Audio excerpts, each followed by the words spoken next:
Halo, a game that was so influential, it started the trend of having first person shooter games on consoles.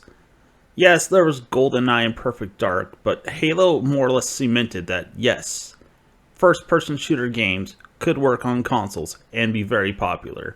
It even came to a point where they coined the term Halo Killer, which no game ever really lived up to it. Call of Duty may have come close, but still, Halo was champion for a very long time in terms of the first person shooter scene.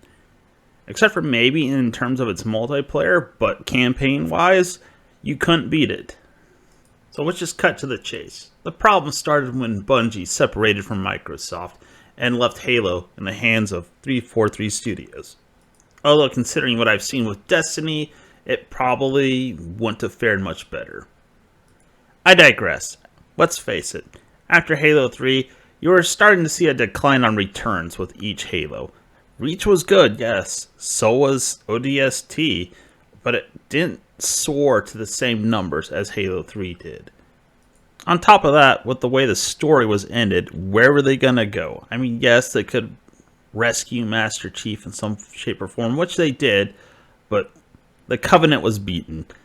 Their major city was destroyed by the Flood, and the Flood was also destroyed with the Ark. Well, maybe not destroyed, but it was definitely beat up from the ring firing off. This is where the biggest problem came in, that being the Promethean Saga, or what was supposed to be planned to be a Promethean Saga, along with the Hand of the Prophet.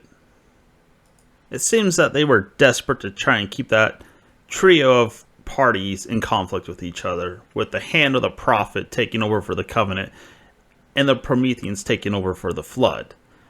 And let's not beat around the bush. Let's just call it the Promethean problem. That's where it all started, with that decision right there. The Prometheans were not fun to fight in any shape or form. In Halo 4, the Knights would take a ton of ammo to kill, and even if you did bring down their shields and bring down their armor, they would teleport and both the shields and the armor would be back. And then they doubled down on them in Halo 5, along with its rather controversial storyline in that they made you think that Master Chief was going rogue and that you were going to hunt them down, learning nothing from Halo 2 with the Arbiter. And what I mean by that is that you should have just stuck with Master Chief and not switched to a secondary character that no one really cares about. On top of making the same mistake that they did in Halo 2, they did another cardinal sin of story, which is making a key character that people love and turning them into a bad guy, making them act out of character for no reason. The gunplay was pretty good. It was solid, I'll admit that. Unfortunately, the enemies were not, particularly the Prometheans. They were still annoying to fight, especially the soldiers with their ability to teleport, and they constantly did it without stopping. The rec system was also a very distinct negative, in some cases giving players an advantage depending on what game type you played, or spreading out the pool of weapons so thin that you had to use whatever you were defaulted to, or, in some cases, use some really bad weapons. Halo 5 almost killed it for me. Not quite. I was willing to give it one last chance, which brings me to Halo Infinte, the game I've chosen to review this time around. Let's see if Halo Infinte can salvage the series. I wasn't sure where to start, since technically the multiplayer did release before the campaign, and more or less felt like a separate element to the actual campaign, but aspects of the campaign do affect the multiplayer in terms of cosmetics. That's purely it. So I'm not really sure I should cover multiplayer, because honestly I don't care about multiplayer. I have long since lost my competitive edge, yearning, willingness to be on top. I really just wanted to play the campaign. So I'll probably primarily focus on that and mention a thing or two here and there about multiplayer.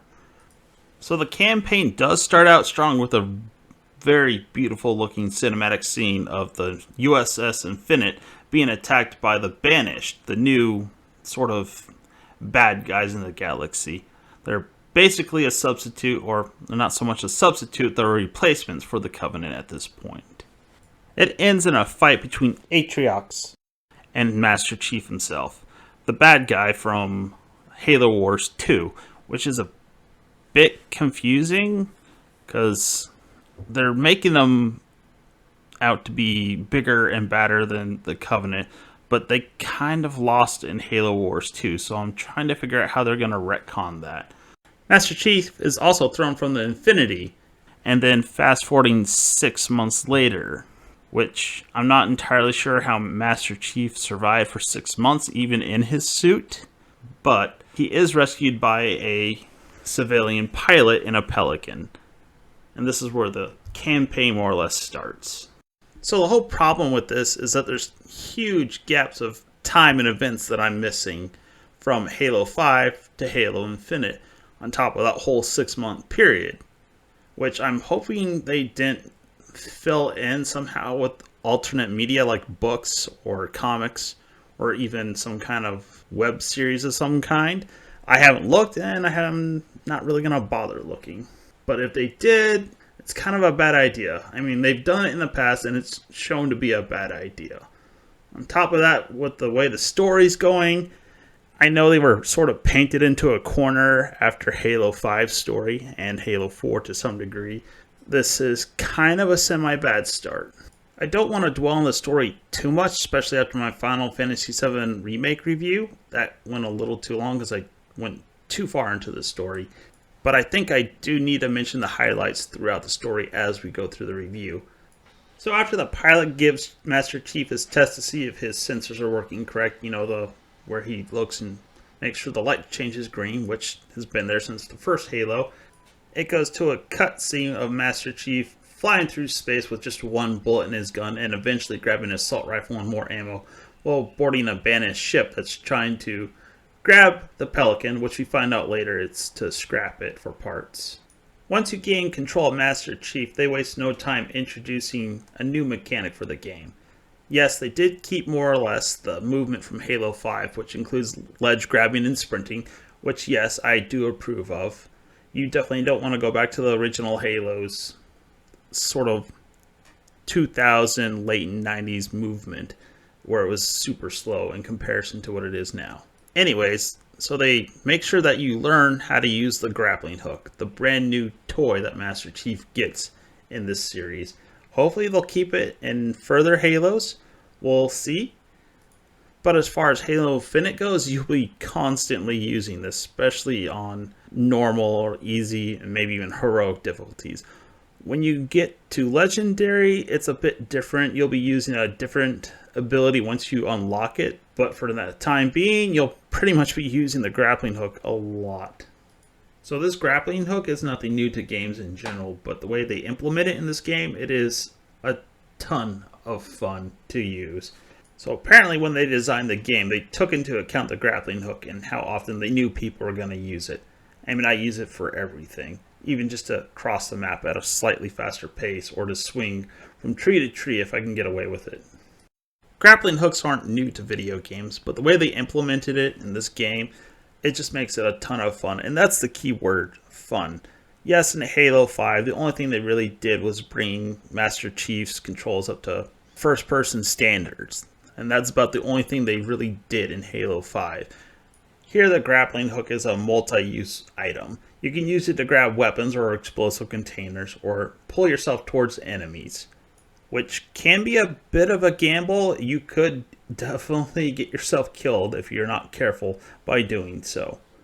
So after having played through the campaign several times, including a lasso run, there's one thing that I kind of question and think should have been implemented in the game, and that more or less has to do with mass. This is the physicist in me that's speaking, because I was studying to be a physicist, and I got a good way through it. I didn't quite complete it, but still. The thing that I sort of realized is that the grunts are much smaller than Master Chief, and so are the jackals. But it doesn't matter. Master Chief, when he hooks them with a grappling hook, will fly right towards them.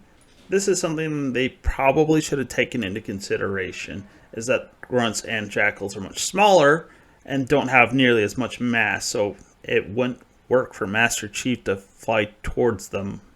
So why not have the jackals or the grunts come towards Chief via the grappling hook when he hooks them, and then he can just punch them in the face or whatever when they reach him, instead of him zooming all the way over to a grunt that's about as tall as a human.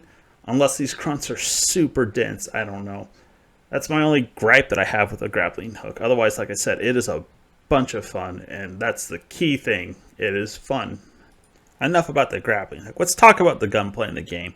It is definitely a return to form for Halo Infinite. Let's face it, in Halo 4 and Halo 5, the worst parts of the game when you were fighting the Prometheans, and the only fun parts were fighting the Covenant. I'm just going to go ahead and spoil this and say that there's no three-way war going on in Halo Infinite, at least not this time around. Who knows? They definitely set something up, which I'll cover later. But for the meantime, the Banished have taken the place of the Covenant, and functionally they're pretty much the same. Except the elites and the brutes aren't trying to kill each other, and they're not trying to set off the ring for religious purposes, but they see it as a weapon, which makes them an even bigger threat than the Covenant. Instead of religious zealousness, they use it as a tool of either conquest or even just pure destruction, which makes them extremely dangerous. Anyways, as far as the combat goes, it's pretty fluid. Like I said, the gunplay is excellent. It's there. You have aim down sight, sprinting, ledge grabbing, all that fun stuff like I mentioned before. In terms of the enemies you fight, it more or less feels like Halo 3, where you'll be primarily fighting brutes. Yes, there are elites mixed in there, but brutes are the main sort of muscle in this game. The problem that I have is with the AI. It doesn't feel particularly smart. It sort of just stands there and lets you shoot at them. I mean, they will do occasional sort of dodge, either by jumping off to the side or rolling, but they really don't pursue you. They're just sort of standing targets. I mean, compare it to the first Halo. The elites actually moved around while they shot at you, and if you shot them enough, they went and tried to take cover while those shields recharged. Well, at least they did on Legendary, because that's the only time their shields recharged. Here, they just sort of stand there. I mean, the elites will come after you when they turn on their cloaking and then try and cut you with their energy swords.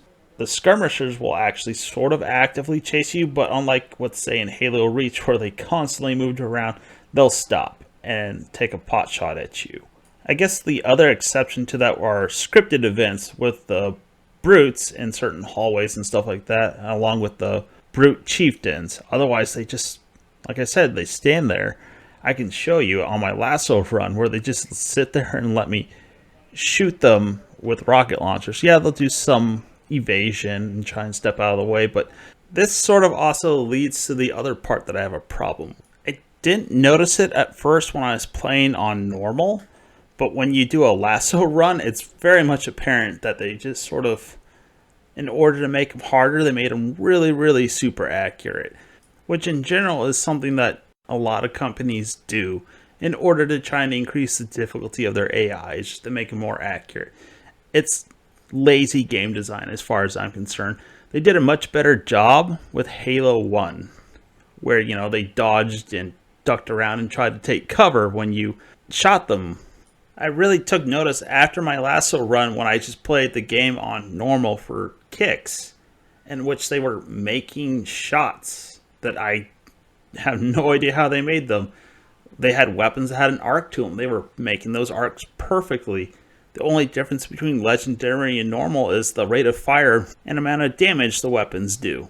I kind of thought the AI was very similar to AI from the 90s. Late 90s and early 2000s in particular. But it was just so basic that it felt like a step backwards in terms of its AI and not a step forward for the series. I don't know, maybe I'm just being too harsh. I've never made a game in my life. I would love to study game design and actually do so. But at this point, until I do, I'm just going to call it the way I see it. The AI in this game is just fundamentally dumber than what it has been. And it feels like they didn't put as much effort into it as they could have or even probably should have. It just functions, and that's about all it does. Anyways, getting back to the story for a little bit. Master Chief scuttles the banished ship he's on, and he gets a signal for a weapon, in which he goes to pick it up. So this is where you're actually on the ring, and the ring feels like the very first Halo, but nicer and shinier. It has similar sort of structures in it that you will be sort of familiar with if you've ever played the first Halo, along with the light bridges and all that other fun stuff. It's also not just a recreation of Halo using better technology. It reflects the damage that you saw in the cutscene before you actually descended onto the ring, giving it a very nice aesthetic touch, showing that something happened and you still don't know why, adding a layer of mystery to the story.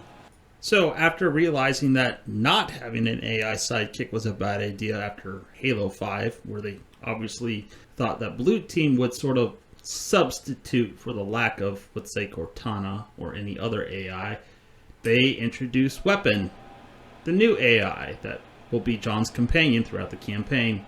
I don't really care for the name Weapon, so I'm just going to call her Chipper Cortana, mainly because she looks like Cortana, but has a much more chipper attitude. So when John interacts with the pedestal she's on, she tells him that he's been out for 6 months. This sort of raises some questions for me, considering you start out the game with Master Chief being thrown from the US Infinte and not showing any part of this mission. So how did she get onto the ring and think that her mission was complete and all that other fun stuff? It seems like a huge sort of gap in the story that they didn't really bridge very well, and I'm sort of wondering if it's covered in alternate material. I mean, if they did, that's just really bad game design. So Chipper Cortana's mission was to infiltrate the ring because she was a copy of Cortana, thus being able to easily access and get by Cortana's systems and delete Cortana. Cortana is dead by this point, but she is confused as to why she hasn't been deleted after her mission was done, because that was what was supposed to happen. John, being the ever-dutiful soldier that he is, tells her that the mission changed, and it always does. So in an emotional moment for both the players and Master Chief, she's downloaded into the chip that Master Chief keeps on him. This is to serve as bringing Master Chief up to the status quo of him and Cortana, more or less fighting side by side in order to protect the human race, in this case probably the whole entire galaxy. Chipper Cortana will engage in banter, just like the original Cortana, but not quite in the same way. Did I miss something? There's a file that's been unlocked, but I don't have access. We need a route out of here. Okay, let's see. There's a breach close by. It should lead us to the surface. In my sleep? Not that I sleep, but... Oh! I don't need to. It's already on its way down. These are the banished. Affirmative. They smell even worse than I imagined. You can smell them. Well, an array of sensors in your armor can, and I analyze the input. You smell fine, by the way. She's much more pleasant, and like I said, there's a reason why I called her Chipper Cortana. I mean, her personality is not exactly the same as Cortana, even though she's supposed to be an exact copy of Cortana, but she doesn't behave in the same way. And as much as I hate to engage in apologetics for lack of story, this could be because she doesn't have the same amount of information that Cortana had, along with not being as old as Cortana is. Or was in this case. Overall, the character was fun. I enjoyed the banter that she had with the Chief, especially in the first part of the game when they're sort of getting to know each other. And she's learning more about the banished forces as you play throughout the game. And the voice acting is pretty good in this game. Master Chief's voice actor, Steve Downes, still plays his role as Master Chief, and he's just as good as he was in the first Halo. Jen Taylor, the voice actress for Cortana, voices Weapon, or Chipper Cortana. Like I said, she's supposed to be an exact copy, so that makes sense. After the Master Chief retrieves Weapon and fights his way to a lift, and after activating said lift, a boss comes down. Yes, another element from another Halo game, or even just other games that they brought back. It did not work well in Halo 2, especially the fight with Tartarus in Halo 2. It's not nearly as bad as it was in Halo 2. They now have a bar over their head indicating how much health they have, along with a shield bar. And there aren't countless waves of enemies coming at you, along with a ridiculous shield that you have to wait for Johnson to not, miss in order to bring down. On normal, this fight isn't hard, and it's kind of on the fun side. When you get to Legendary, this fight is kind of garbage. Mainly because Tremonius has a Hydra. Now, if you remember what I said about the AI on Legendary, it's super accurate. And with a Hydra launcher, he will hit you in the head without fail, and he'll kill you in 2 shots. The other thing that I noticed when it came to this fight is that the AI constantly knows where Master Chief is. You can hide behind objects and he'll still shoot at the object whether he has line of sight on Master Chief or not. I wish I had video of this, but I kind of accidentally deleted it. But yes, you can hear the shots constantly hitting whatever I was hiding behind because I couldn't, get a shot out on him because he'd constantly just headshot. He doesn't have a reload or anything to balance that out either. This fight is made even worse if you're doing a lasso run, which I did. And on Legendary / if you're doing a lasso run, he sort of feels like he's a gatekeeper character because if you can beat him, you're probably not going to have any issues with any of the other bosses throughout the rest of the game. Another issue that kind of reared its head when I was fighting bosses, not just Tremonius, but every other boss, is that you can down their shields, and then after that, your projectiles seem to be ineffective. And a lot of the time, I would just melee attack them to death, and that'd be far more effective than shooting them with any weapon. Which on Legendary, or if you're doing a lasso run, is pretty much suicide. Most of the enemies will melee attack you, including grunts, but they won't kill you, even on a lasso run. Brutes and elites, along with all the bosses, will definitely kill you in one hit if they hit you with a melee attack. Even if your health is all the way full and you have full shields. There are ways around that, like using explosives to send them up in the air, in which case they won't melee attack you if they're falling, or if you use the energy sword where you can just constantly pummel them and send them backwards. Elites can still attack you with their own energy sword even if you're using one on them. They'll just ignore the flinch mechanics and stab you right through your own attack. So if you're doing a lasso run, just be cautious with that. After beating Tremonius, they introduced Spartan Cores. Now these are used to enhance Master Chief's armor. In the beginning, it just increases his shield's capacity and enhances grappling hook. Other abilities do become available as you play through the game. They aren't unlocked through experience, but through progression through the main story, kind of like the first Assassin's Creed game. The more you enhance a ability, the more cores it takes. They also introduce a sort of other new mechanic for the open world part of the game, which you have to fight your way through a whole bunch of enemies to get to a landing pad so Echo 216 can land. Chipper Cortana accesses the Banish's battle net and removes it from the map so that they won't return. But after the first one, Master Chief receives a distress call and they go and answer it, going to a completely and totally different part of the map. This is where the open world part of the game starts. It confines Master Chief to a small portion of the map and introduces forward operating bases, not in the same way that they did in Metal Gear Solid 5. The best comparison I can make is any tower in any of the Ubisoft games from the past 10 years. Except you don't have to climb it, you just have to kill all the enemies and get Chipper Cortana to the console, in which you will remove it from the battle net, making it safe for any Marines you rescue along with Chief to go to those locations. You'll also gain access to weapons and vehicles as you progress through the game by earning Valor Points. Valor Points are earned by freeing forward operating bases, rescuing Marines, and shutting down any propaganda towers. You can also unlock weapons and Valor Points by going after targets of interest. These are sort of mini bosses, which they have a unique weapon you can unlock by assassinating these characters. They're kind of like mini bosses. They're not too difficult to kill. They are harder than your typical brute or elite. The grunts are pretty much the same, and you will probably kill the named grunts before you even kill the brutes or elites that are protecting them. But there's kind of a little bit of lore attached to each one, and Chipper Cortana will pitch in and say something about each one and what sort of atrocity they committed. Most of them have a tendency to destroy and kill colonists. So with all that sort of briefly covered, I will talk about the visuals of the ring. It does look like you are on a Halo, and it feels like it too.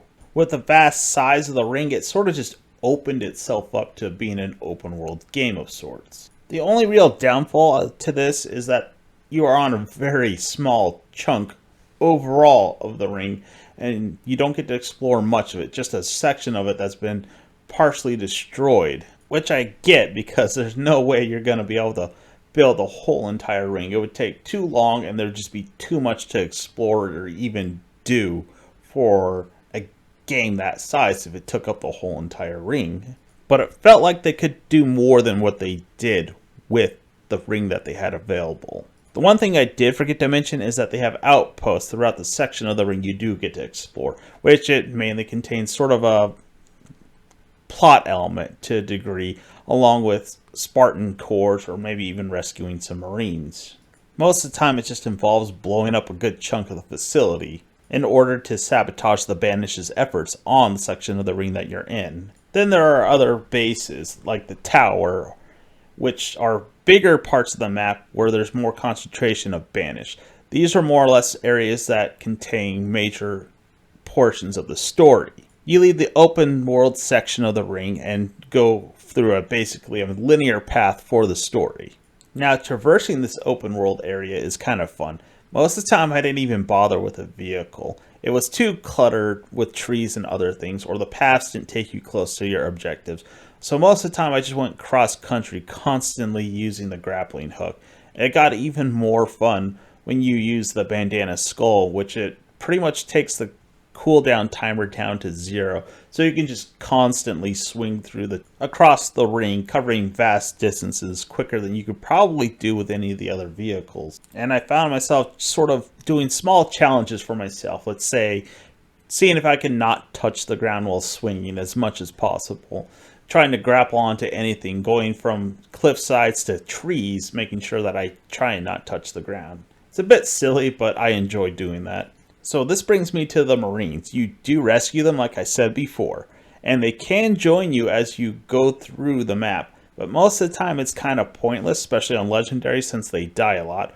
Or if you use the grappling hook a lot like me to traverse the terrain, they get left behind because they can't climb or drop down as high as Chief can and keep up with Master Chief. And before I forget, there's one last thing they have in the game, which are skulls. You'd think it'd be a lot harder to find in this game since it's open world, and if the internet didn't exist, yes, they'd be difficult to find. When you find these skulls, it unlocks them for use in the campaign.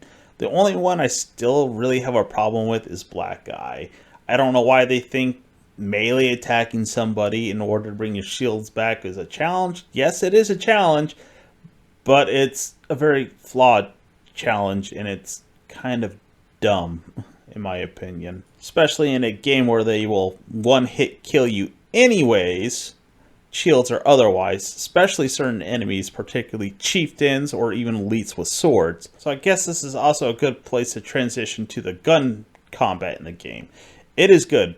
It really is. It's part of why this game is really fun, along with the abilities that Chief gets, especially the grappling hook. Most of the time I'd use the battle rifle or the pistol.